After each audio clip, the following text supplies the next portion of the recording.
Hi, I'm Rob. I'm MD for part of the wider Express Brew board. Resilience is really important in recruitment. It can be a tough job at times, so today we're here to talk about that. I'm Jim Chappell. I work as a risk department in Manchester, so I've been here for 4 years today. I focus predominantly with risk and compliance. Resilience is an area for me personally that's really important as well. I'm Niamh. I am also in the risk team, but I am in the Europe team. I'm also leading the Irish offering with Interquest. Resilience is something where, you've got to be adaptable and you've got to be able to deal with change, and how you deal with it will bring you success. So I guess resilience means different things to different people. What does it mean to you? Resilience to me is how you respond to situations where things happen that you weren't expecting. And in recruitment, there's lots of those. I'm pretty much the same. I think with recruitment, you can be as tight as you can on process, but sometimes things don't go your way, that is out of control, and there's nothing you can do about it. The only thing you can do is how you deal with that situation, how you move forward, and if there was anything that was missing prior, you make sure that that's done successfully, so you get to outcome of what you want. I'll do that. I think one of the biggest challenges we have is that we're dealing with people, and people change their mind. At both ends of the process, we're selling people to people, and this gives lots of opportunity for things to change, which can cause problems and means we need to be resilient. I think Niamh made a really good point there with control. For me, resilience is it's often when things feel like it's not in your control, like you say, process. You can do things time and time again, but sometimes it's the thing that's beyond your control that can happen, and that's, I think, where resilience comes in, is even when those things are out of your control, it's having the tools in place to be able to deal with that then. I think what's really important, I think there's often a misconception that resilience is maybe not caring about things, and for me it's not that. You should absolutely care about every situation. You should absolutely care when things haven't gone your way. It's how you get back up from that, and how you deal with and how you respond to it, and how you let that not affect you in a negative way. Because if you let those, unforeseen situations affect you negatively, it affects you. Yeah. And it can have effects outside of work as well. If you let that then feed into your personal life, it can, have, some quite strong effects on your own mental health. Mm-hmm. I think it's one of those where, this is a situation, this has happened, I've got on it, what went well, what didn't, and let's go again. You're going to try something once, you might fail. The best thing you can do is try again. The only time you fail is when you stop trying. And I think that's something with resilience, as well as in recruitment. You've got to keep striving for it. It's like, obviously, I think I've said it to you, but say to new starters is never get too high, never get too low, where you can, so that when things happen, resilience is almost trying to keep at that same level. Not always easy, certainly not always possible, but it's a good base level to try and stay at.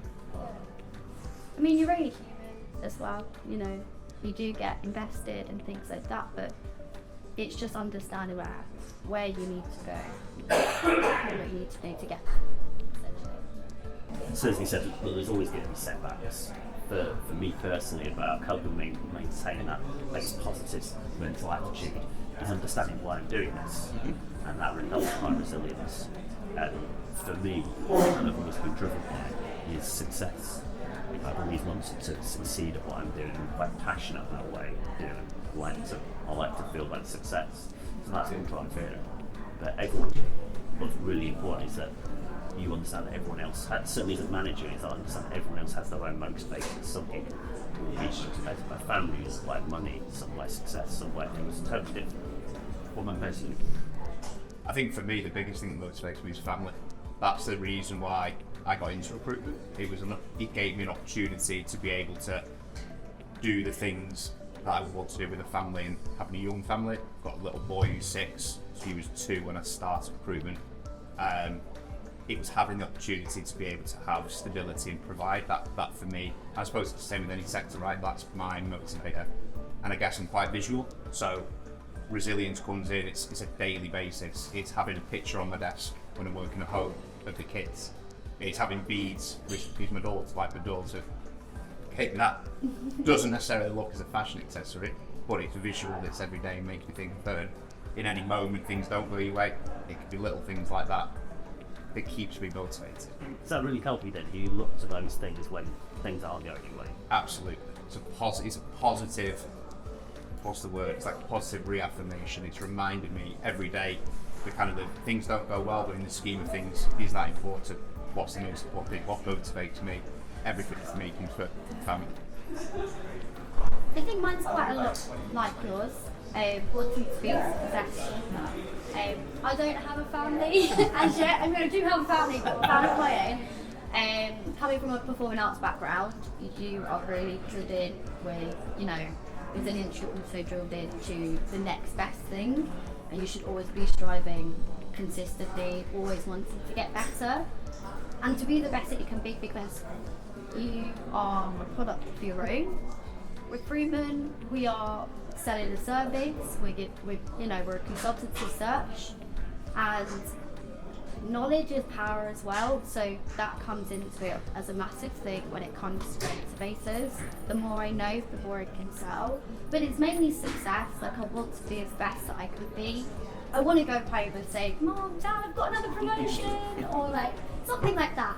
I just want to make my family proud and be successful. Anything that I do. For me, I guess resilience is one of those things that gets easier with time as well. When you start in recruitment, every knockback you get, or any industrial career actually for that matter, it's not just recruitment, but every knockback you get is the first time you've experienced that. We've been recruiting for nearly 20 years. I've had all the knockbacks that you could possibly get. I've been through these situations, and I know that if you just keep going, if you keep focusing on the positives, don't dwell on the negatives, things will always come right at the end. But really easy for me. I think it's really hard for people who are starters of their careers and starting to build their careers, and that's why I guess it's really important to have some self-help mechanisms in place. You've got anything that works for you? I do little activities outside of work, so I'll go to dance class, I'll go to the gym, but the thing I love the most, now that the weather's a lot better, I just love going for a walk home. I know it sounds so simple, but by the time I get home, everything's off my mind, I'm ready to chill out, I'm switched off, and then it means I'm ready to work and go again. So that's what I do. Yeah. I think it's just the powers that commute have actually been overlooked. I think, since the pandemic, when people have been working at home, really missed that. I love coming into the office. I like being in the office, I like being around people, like really good for my mental health, and resilience to be around people, because when you do have those challenges, there's people to talk to, people to share, and people to maybe go cry to. Yeah. But actually the process of getting to and from, I know we both cycle, which is great, but it's that time to clear my mind in equal parts, the start and end of the day. Doesn't let it reach into my own. I think that's a great point. I've personally found, maybe more so when we were in lockdown and we weren't able to commute, it was so easy when working from home to not have that part of your day where you have that separation between work and you're not working from home, you're living at work, and almost having that separation where even little things, finishing work, I'm going to go walk around the block for 10 minutes and have that walk through the front door. For me, it sounds silly, but that was a huge thing. That was almost giving me that physical but mental separation. I really struggled with it actually. I did a remote role for 4 days, and it was just a human interaction I missed, and it was very, very hard for me to switch off at the end of the day. I'd find myself working more hours than what I should have done, meaning that I was burnt out. I wasn't able to give 100% of me to my job, to my success.